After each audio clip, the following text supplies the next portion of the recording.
الحمدللہ وکفا والصلاة والسلام علی سید الانبیاء والمرسلین اما بعد فاعوذ باللہ من الشیطان الرجیم بسم اللہ الرحمن الرحیم ان اللہ وملائکتہ یصلون علی النبی یا ایہا الذین آمنوا صلوا علیہ وسلموا تسلیما الصلاة والسلام علیکہ یا رسول اللہ وعلی آلکہ واصحابکہ یا حبیب اللہ۔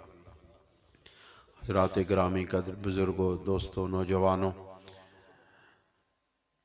اللہ کے فضل و کرم سے آج کی یہ ایک اور پرخلوص اور پر محبت اور پر نور محفل پاک منعقد ہو رہی ہے۔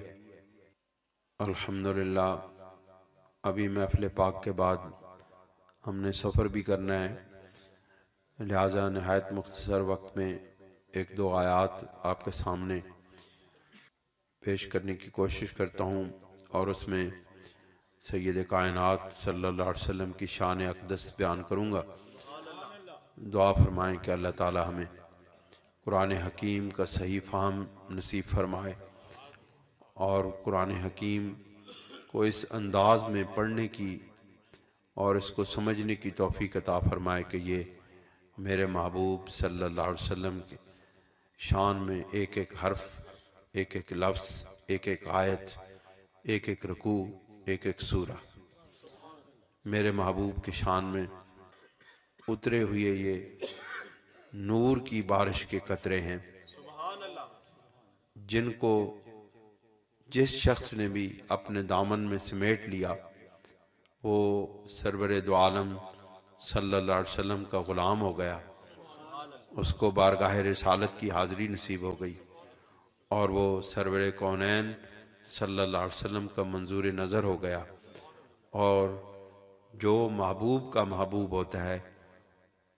وہ اللہ کا بھی محبوب بن جاتا ہے۔ اللہ کریم ارشاد فرماتے ہیں وَمَا قَدَرُ اللَّهَ حَقَّ قَدْرِهِ اِذْ قَالُوا مَا أَنزَلَ اللَّهُ عَلَى بَشَرٍ من شيء قل من انزل الكتاب الذي جاء به موسى نورا وهدى للناس تجعلونه كراتيس تبدونها وتخفون كثيرا وعلمتم ما لم تعلموا انتم ولا آباؤكم قل الله ثم ذرهم فی خوضهم یلعبون۔ صدق اللہ العظیم وصدق رسولہ النبی الکریم ونحن علی ذالک لمن الشاہدین والشاکرین۔ مجھے امید ہے کہ اسی آیت کے اوپر ہی ہماری بات ختم ہو جائے گی۔ اللہ کریم ارشاد فرماتے ہیں وما قدر اللہ حق قدرہ، اور اللہ رب العزت کی انہوں نے قدر نہیں پہچانی جس طرح کہ اس کی قدر پہچاننے کا حق ہے۔ یہ اللہ کی قدر کیا ہے؟ یہ اللہ کی قدر کیا ہے؟ وہ رب ذوالجلال تو کسی کی عبادتوں کا محتاج نہیں، کسی کی نیاز مندیوں کا محتاج نہیں، کسی کے سر جھکانے کا محتاج نہیں، کسی کی اس کے لیے تعریف کرنے کا محتاج نہیں۔ وہ رب ذوالجلال تو وہ ذات ہے کہ کوئی اگر اس کی تعریف کرے تو اس کی عزت میں، اس کی آبرو میں، اس کی شان میں اضافہ نہیں ہوتا، کیونکہ وہ محتاج نہیں کسی کی تعریف کا، اور اگر کوئی کمی کرے، اگر کوئی اس کی تعریف نہ کرے تو اس کی شان میں کمی نہیں ہوتی۔ اگر ساری کائنات اس کی عبادت کرے تو اس کے مرتبے میں اضافہ نہیں ہوتا، اور اگر ساری کائنات اس کا انکار کر دے تب بھی اس کے مرتبے میں کمی نہیں ہوتی، اس لیے کہ کائنات اس کی محتاج ہے، وہ کائنات کا محتاج نہیں۔ عبادتیں اس کی بندے کو عروج بخشنے کے لیے ہیں، اس کی عبادت بندے کو بلند کرتی ہے، بندہ اس کو بلند نہیں کرتا۔ اس لیے اللہ رب العزت نے جو فرمایا وما قدر اللہ حق قدری ہی، اور انہوں نے اللہ رب العزت کی جس طرح قدر کرنے کا حق ہے اس طرح انہوں نے قدر نہیں کی، یعنی یہودیوں نے وہ قدر نہ جانی جو اس کی قدر پہچاننے کا حق ہے۔ دوستو اور بزرگوں، یہ آیہ مبارکہ اس سے پچھلی آیات مبارکہ کا گلہ اور شکوہ ہے۔ پچھلی آیات میں جو میں نے وہاں پہ بیان کی، ادھر کا حبیب کو وہاں پہ بیان کی، وہاں پہ میں نے عرض کیا کہ رسول اللہ صلی اللہ علیہ وسلم کے آباء و اجداد کی شان میں رب ذوالجلال نے یہ اعلان کیا کہ میرے محبوب کے آباء و اجداد میں سے کوئی ایک فرد بھی، کوئی ایک شخص بھی ایمان کے بغیر دنیا سے نہ گیا۔ اور اللہ رب العزت پھر اس آیت میں بیان وہ ساری تفصیلات بیان کرنے کے بعد اللہ کریم ارشاد فرماتے ہیں کہ کتنے ناقدرے لوگ ہیں کہ جن کو اتنی قدر والا محبوب ملا کہ جس کی نسلوں تک کوئی ناپاک جسم نہ آیا، کوئی ناپاک رحم نہ آیا، کوئی ناپاک صلب نہ آئی، سارے اسلاب پاک، سارے رحم پاک، وہ پاک صلبوں سے پاک رحموں میں منتقل ہوتے ہوئے منصع شہود پہ مکہ مکرمہ کی گلیوں میں جلوہ گر ہوا۔ تو لوگوں کتنے تم ناقدر شناس ہو کہ اتنے پاک ہستی کو بھی تم پہچان نہ سکے، تم پہچان نہ سکے کہ رب ذوالجلال کی قدر۔ اب رب ذوالجلال کی قدر ہے، اس کا مطلب ہے کہ رب ذوالجلال کی قدر، رب ذوالجلال کی شان اور اس کی عزت و اعلیٰ ہستی کے متعلق اگر کوئی شخص عقیدہ رکھتا ہے تو وہ براستہ مصطفیٰ رکھتا ہے، کیونکہ اللہ رب العزت کی قدر کی پہچان کا ذریعہ کیا ہے وہ آگے بات آ رہی ہے۔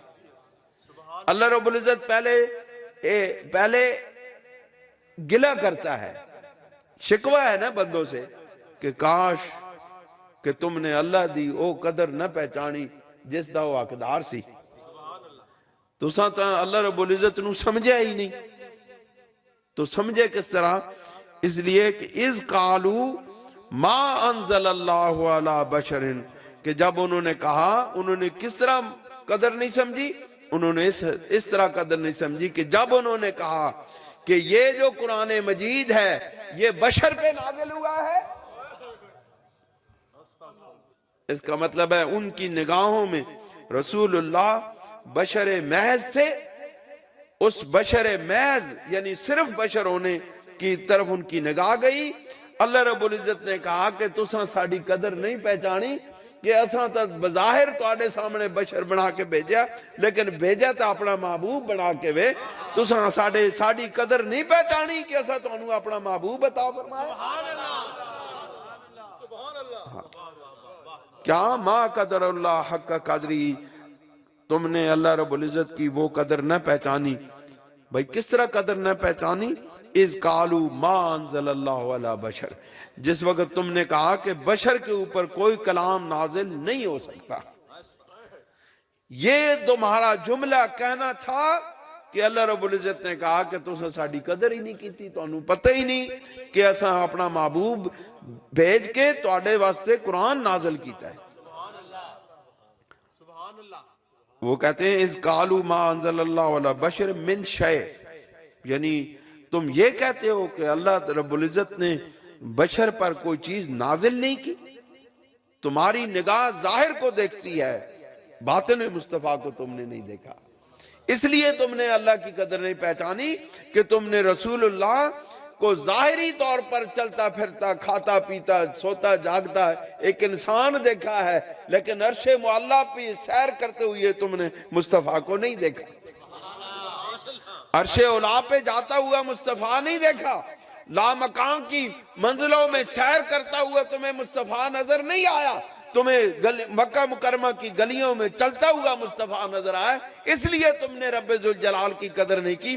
تمہیں اگر معلوم ہوتا کہ ہمارا محبوب تو لامکان کی بلندیوں سے بھی آگے چلا گیا ہے، پھر تم اللہ رب العزت کی ذات کی قدر کرتے، پھر تمہیں اللہ رب العزت کی پہچان ہوتی، پھر تمہیں رب ذوالجلال کی معرفت ملتی۔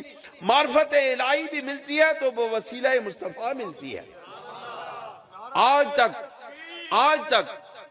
تک کسی نے بھی رب ذوالجلال کو براہ راست نہیں پہچانا۔ جس نے بھی پہچانا وہ وسیلہ مصطفیٰ پہچانا ہے، جس نے بھی پہچانا رسول اللہ کے قدموں سے لگ کے پہچانا ہے۔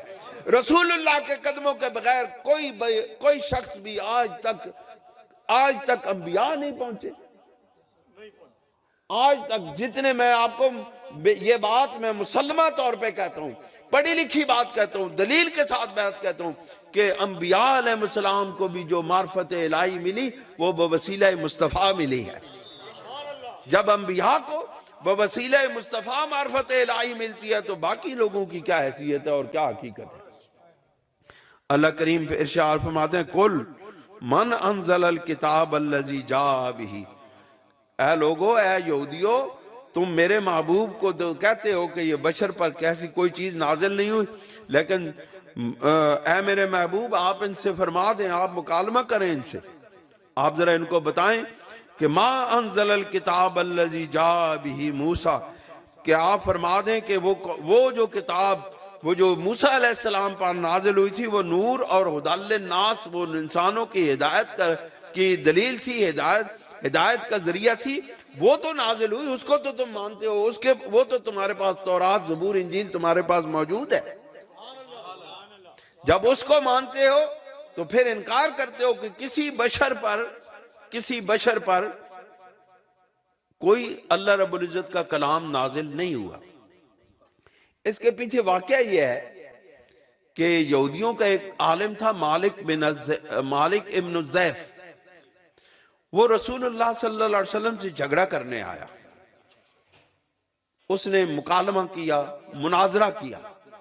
ان لوگوں کو مناظرہ کی بڑے شوق ہوتے ہیں، مناظرہ کر لیں، اس بات پہ مناظرہ کر لیں، اس بات پہ مناظرہ کر لیں، اس بات پہ حضور بشر ہیں کہ نور ہیں، اس پہ مناظرہ کر لیں، علم غیب ہے کہ نہیں ہے، اس پہ مناظرہ کر لیں، ہاں وہ ہم جیسے ہیں کہ نہیں، اس پہ مناظرہ کر لیں، ان کو آسمانوں کی خبر ہے کہ نہیں، وہ اس پہ مناظرہ کر لیں، اس پہ مناظرہ کر لیں، اس پہ مناظرہ کر لیں۔ وہ بھی انہی میں سے کوئی مناظرہ کرنے آ گیا تھا،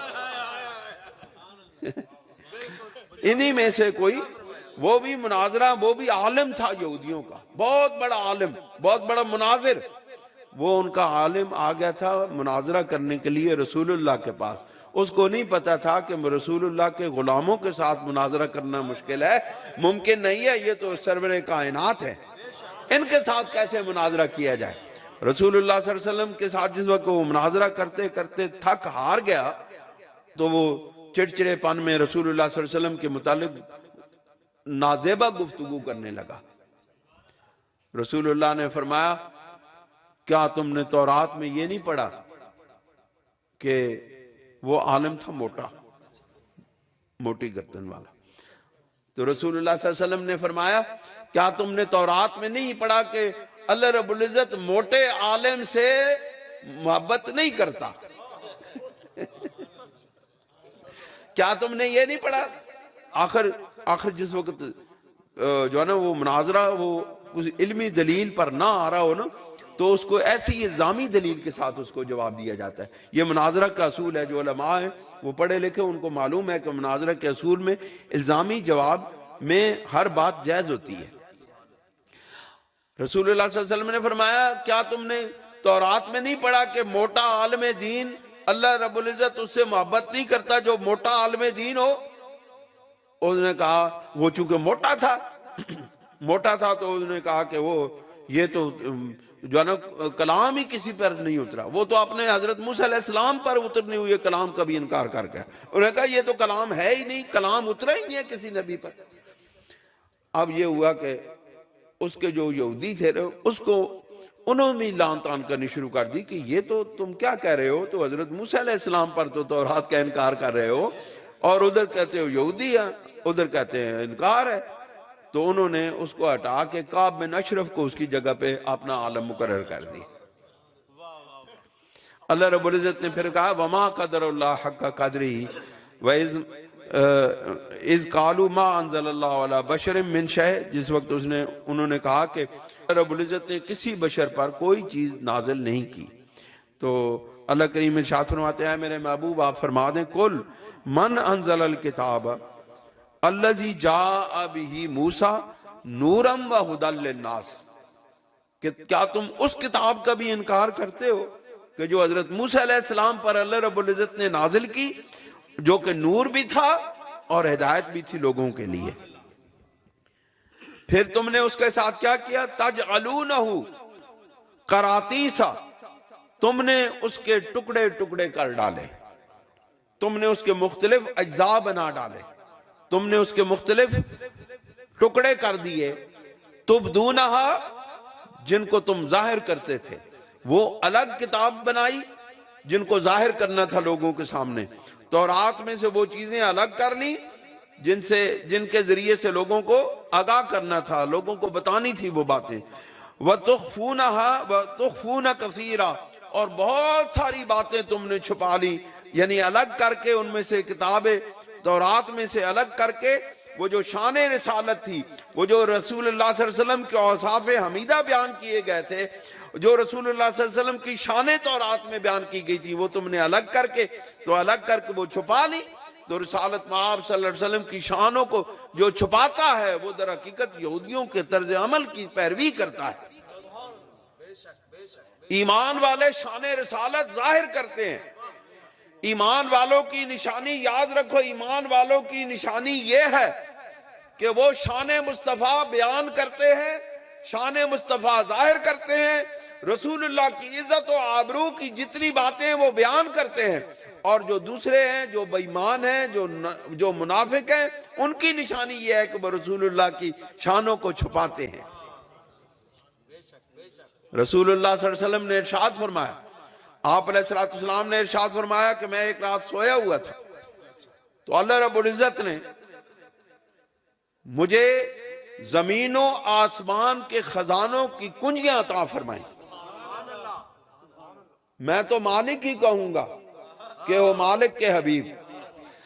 رسول اللہ صلی اللہ علیہ وسلم نے فرمایا مجھے ایک خواب کے اندر، اور یاد رکھیں اللہ کے رسول کا خواب بھی وہی ہوتا ہے، اللہ کے رسول کا خواب بھی قطعی وہی ہوتا ہے، ظنی وہی بھی نہیں ہوتا، وہی مطلوع ہوتا ہے، جس کی تلاوت کی جاتی ہے وہ قطعی، یعنی کہ قطعی علم اس سے حاصل ہوتا ہے۔ نبی کا خواب بھی جھوٹا نہیں ہوتا۔ رسول اللہ صلی اللہ علیہ وسلم نے فرمایا اللہ رب العزت نے خواب میں مجھے زمین و آسمان کے خزانوں کی کنجیاں عطا فرما دی، تو پھر خزانوں کی کنجیاں ہمیں دیتی ہیں کہ کچھ دینا سے دیتی ہیں۔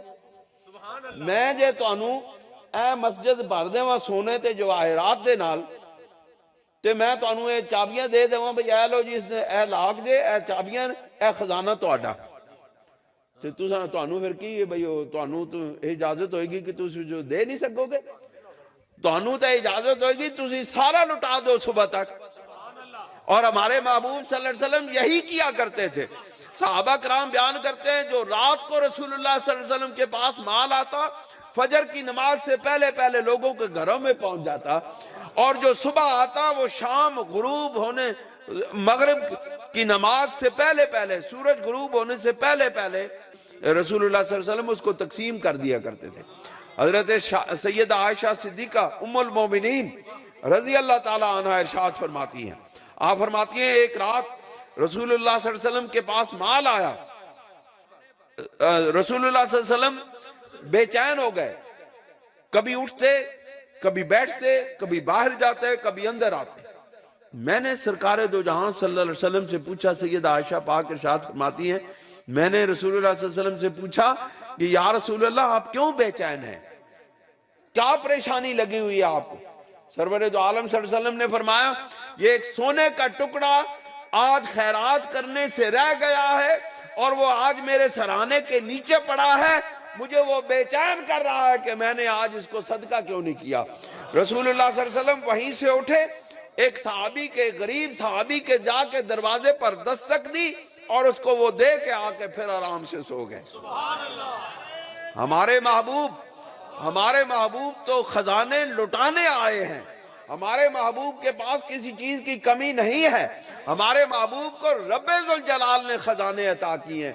تے جڑے بندے خزانے عطا کرن او نہیں مکدے، تے جنوں رب خزانے عطا کرے او کتھوں مکن. اس زمانے سے لے کر کے آج تک اور قیامت تک رسول اللہ کے خزانے بٹ رہے ہیں اور لٹ رہے ہیں. یہ جتنی ایمان والوں کو جو بھی دولت ملتی ہے، ایمان کی ہو یا ظاہر ہو، وہ روپوں کی صورت میں ہو یا دوسرے انداز میں ہو، وہ سب میرے محبوب کے خزانوں سے ملتی ہے.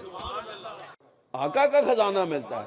اس کا مطلب ہے تعریف کرنے والوں کو، سرکار کی شان بیان کرنے والوں کو جو کچھ بھی ملتا ہے وہ خزانہ مصطفیٰ سے ملتا ہے. اللہ کریم ارشاد فرماتے ہیں تجعلونہ کراتیس تبدونہا وتخفون کثیرا، کہ تم بہت ساری ایسی چیزوں کو ظاہر کرتے ہو جو لوگوں سے مال کمانے کی ہیں، اور جو رسول اللہ کی شان والی، عزتوں والی اور رسول اللہ صلی اللہ علیہ وسلم کے عظمتوں والی آیتیں ہیں وہ تم چھپا لیتے ہو. تم نے اس کی الگ جلدیں بنائی ہوئی. آپ دیکھیں کہ بہت سارے ایسے لوگ، کتابیں پڑھنے والے لوگ اس بات کو جانتے ہیں کہ کتابیں پڑھنے والے لوگ اس بات کو جانتے ہیں کہ بہت ساری کتابوں کے تراجم کرتے ہوئے آج بھی اس نسل سے آنے والے لوگ رسول اللہ صلی اللہ علیہ وسلم کی شان میں بیان کی گئی حدیث اور دوسری شان والی باتیں جو ہیں وہ کتابوں سے نکال دیتے ہیں یا ترجموں کے اندر تحریف کر دیتے ہیں. ایسے لوگوں کو پہچاننے کی کوشش کریں. پھر اللہ کریم ارشاد فرماتے ہیں وَعُلِّمْتُمْ مَا لَمْ تَعْلَمُوا أَنْتُمْ وَلَا آبَاؤُكُمْ، اور تم کو وہ علم عطا کیا. وَعُلِّمْتُمْ، اور تم کو وہ علم عطا کیا مَا لَمْ تَعْلَمُوا أَنْتُمْ، جو تم نہیں جانتے تھے. مَا لَمْ تَعْلَمُوا، جو تم نہیں جانتے تھے. وَلَا آبَاؤُكُمْ، اور نہ تمہارے باپ دادا جانتے تھے. ہم نے تمہیں وہ علم عطا کیا ہے. کیا مطلب؟ کہ اے لوگو، ہم نے تمہیں اپنے محبوب کے وسیلہ جلیلہ سے، ہمارے محبوب نے تمہیں وہ علم عطا کیا ہے جو نہ تم جانتے تھے نہ تمہارے آباء و اجداد جانتے تھے.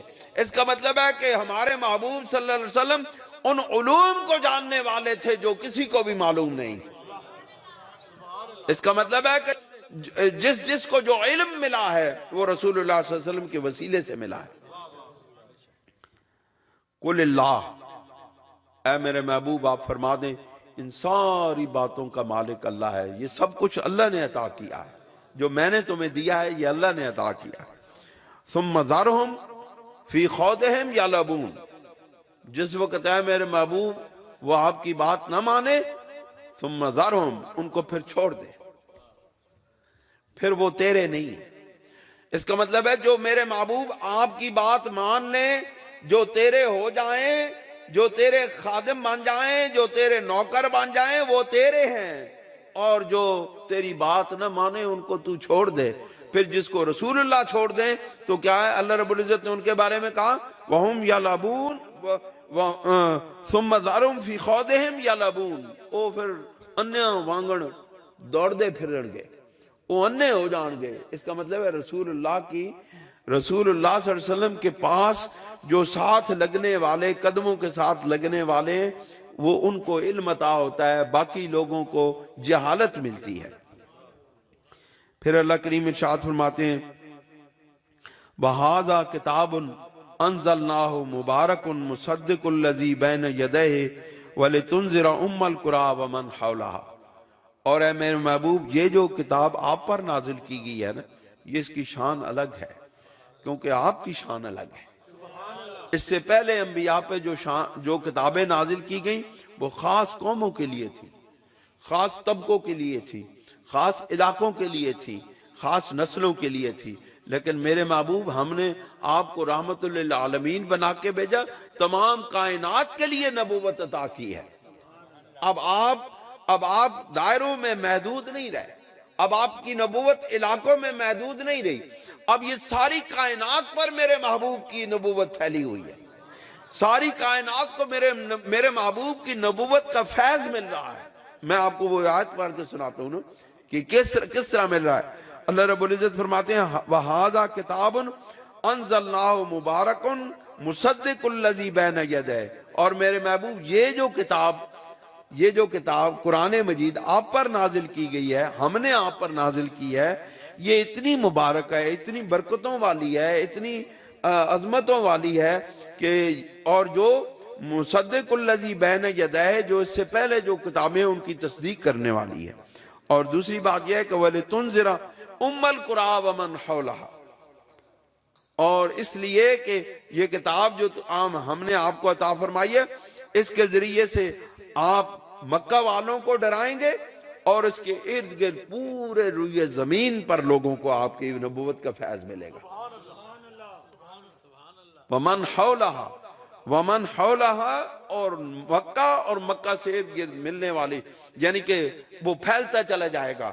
یعنی مکہ کے اندر سے وہ نور نکلا، کوہ صفا پر وہ نور ظاہر ہوا، فاران کی چوٹیوں سے وہ نور نکلا اور اس نے ساری کائنات کو جگمگا دیا۔ وَمَنْ حَوْلَهَا وَأُمَّ الْقُرَىٰ وَمَنْ حَوْلَهَا، کہ مکہ کو اس نے جگمگایا اور اس کے ارد گرد جتنے بھی اس کے ارد گرد دنیا کائنات ہے، سب کو اس قرآن مجید کی ذریعے سے اللہ رب العزت سے نور سے جگمگ منور کر دیا۔ یہ سارا میرے محبوب کا نور ہے، میرے پیارے محبوب کا نور ہے جس نے ساری کائنات کو منور کیا ہوا۔ پھر کیا ہوا؟ وَالَّذِينَ يُؤْمِنُونَ بِالْآخِرَةِ، اور وہ لوگ کہ جو آخرت پر ایمان رکھتے ہیں، یؤمنون بہ، وہ اس پر ایمان رکھتے ہیں، جو آخرت پر ایمان رکھتے ہیں، میرے محبوب وہ اس قرآن پہ ایمان رکھتے ہیں۔ وَهُمْ عَلَىٰ صَلَاتِهِمْ يُحَافِظُونَ، اور ان کی نشانی یہ ہے کہ وہ اپنی نمازوں کی حفاظت کرتے ہیں۔ آپ لوگوں سے میں یہ سوال کرتا ہوں، کیا ہم بھی اپنے نمازوں کی حفاظت کرتے ہیں؟ کیا ہم 5 وقت نماز جو ہم پر فرض کی گئی ہے، یہ بات یاد رکھیں، موت کے آخری لمحے تک نماز ہم پہ فرض ہے۔ یہ وہ فرض ہے جس کے سب سے پہلے میدان محشر میں جواب دہی کرنی ہوگی، اور یہ وہ فرض ہے جس کو رسول اللہ صلی اللہ علیہ وسلم نے اپنی آنکھوں کی ٹھنڈک قرار دیا۔ یہ وہ فرض ہے جس کو رسول اللہ صلی اللہ علیہ وسلم نے نہ سفر میں چھوڑا ہے، نہ حضر میں چھوڑا ہے، نہ سردیوں میں چھوڑا ہے، نہ گرمیوں میں چھوڑا ہے۔ یہ وہ عبادت ہے جس کو اللہ رب العزت کے محبوب نے الصلاۃ معراج المومنین قرار دیا۔ یہ مومنوں کی معراج ہے، یہ مومنوں کو اللہ تعالیٰ سے ملانے والی عبادت ہے۔ اللہ کریم ارشاد فرماتے ہیں کہ وہ کون سے لوگ ہیں جو ایمان لانے والے ہیں، جو اس کو کون سے لوگ مانتے ہیں، قرآن کو، صاحب قرآن کو کون لوگ مانتے ہیں؟ ان کی نشانی یہ ہے کہ وہ آخرت پر ایمان لانے والے ہیں۔ اور کیا دوسری نشانی کیا ہے؟ کہ وَهُمْ عَلَىٰ صَلَاتِهِمْ يُحَافِظُونَ، کہ وہ نمازوں کی حفاظت کرنے والے ہیں۔ حفاظت کا مطلب یہ ہے کہ نماز قضا ہونے سے انسان اپنے آپ کو بچائے۔ ترک نماز تو الگ بات ہے، ترک نماز تو بہت بڑا گناہ ہے۔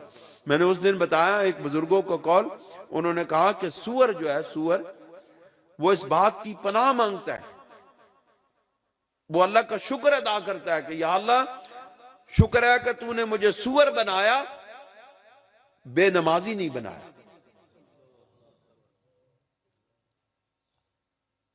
دوستو، نوجوانوں، یہ وقت ہے، یہ وقت ہے رب ذوالجلال کو راضی کرنے کا، یہ وقت ہے رب ذوالجلال کے سامنے گڑ گڑانے کا۔ یہ تکلیفیں، یہ مشکلیں جو آپ تعویذوں کے ذریعے حل کرانا چاہتے ہیں نا، یہ تعویذوں کے ذریعے حل نہیں ہوتی ہیں جس وقت تک بندہ نماز نہ پڑھے۔ بدن پاک نہ ہو، بدن پاک نہ ہو تو پورا قرآن گلے میں لکھ کے لٹکا لو، کوئی فائدہ نہیں ہوگا۔ بدن کے پاک ہونے کے لیے باوضو ہونا ضروری ہے، اور باوضو وہی ہوتا ہے جو پکا نمازی ہوتا ہے۔ لہذا یاد رکھو، نماز کبھی بھی نہ چھوڑو۔ بے شک دنیا کا نقصان ہوتا ہے، ہوتا رہے، لیکن نماز نہیں چھوڑنی۔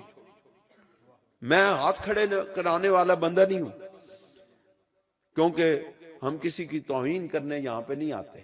ممبر رسول پہ بیٹھ کے کسی کو بے عزت نہیں کیا جاتا، ممبر رسول پہ بیٹھ کے لوگوں کی عزتوں کو بلند کیا جاتا ہے۔